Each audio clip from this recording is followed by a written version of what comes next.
So it's not, I'm not sure what we're doing down there with the book collection. I mean, we have to put the furnace someplace. We have to put the storage someplace, you know. So do you fix up the basement and put the storage off-site? You know, how do you work that out? Everything I can see out there is full right now.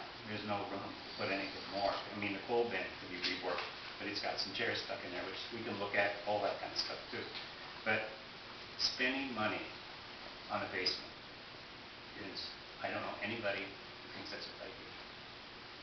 It's not first-class space. It never was supposed to be first-class space. It's moldy. It's leaky. It has very bad natural daylight situation. It's not handicap accessible. There's sewer problems down with the toilet. Why go there? It's much easier and simpler to build a very energy efficient, open, single space with 30-foot span, which the staff will have the ability to use in a multitude of flexible ways while they can see it in their office, rather than wondering what's going on down in the basement. Yeah, the board for the last couple of years, we have discussed the safety issues of having children in the basement. And, okay, we can have staff down there watching them. You know, accidents happen, there's bad people, bad things happen, whatever. And we discussed that, having, you know, staff down there.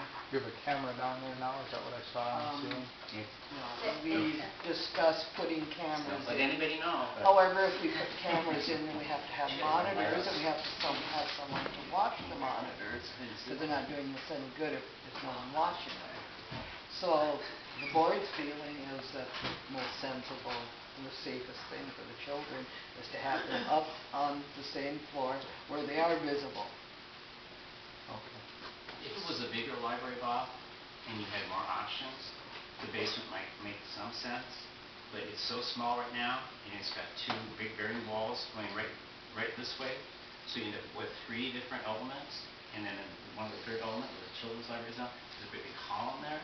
You know, we don't have a real We good... don't have the open space concept like you think. We have a long open space that's windowless. That would be a windowless space down the middle. I don't think that's a good idea. The other thing too is that libraries are morphing into more than just libraries. It's turning into a community hub, and I think that's what, you know, given the opportunity, that's what this space, this building, with the addition can become. And I think Juan really hit the point. It's a lot of people who could be potential users of this library just don't feel comfortable coming here right now. So you have a space that is part of the community that's not being used to its full potential. Do you have any other suggestions on how to finance something like this other than a tax millage? Well, you know, most libraries do it this way. If you have a good idea, it usually passes. We just passed a $20 million referendum in a small blue town. Not a small blue town, but a town in suburban Chicago, Springfield, Illinois. All blue collar. They are so concerned that their kids are not getting the same education or opportunities that other towns like Lake Forest, Highland Park are getting. They're willing, in their little tiny houses, to pay the price to provide that for their children. And it was just dedicated a few months ago. Thousands of people came. Thousands. They shut the door after 4,000 people came in. 4,000 people came just for the opening. It's nuts. How big of a community was that? What was there's 35,000. 35,000. But, you know, that's Greenwood, Illinois. It's mostly Mexican people live there. Blue collar working, small town, very tidy. A little bit of gang problems, a little bit of worry there that they're facing those situations.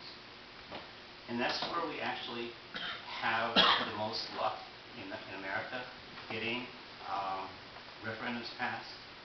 It's not in wealthy towns. We buy our own books. We don't need a library. We forget that other people do need a library. So we don't have as much luck passing referendums in wealthy cities. because they don't think they need it. But in towns where there's a problem with economic income, education,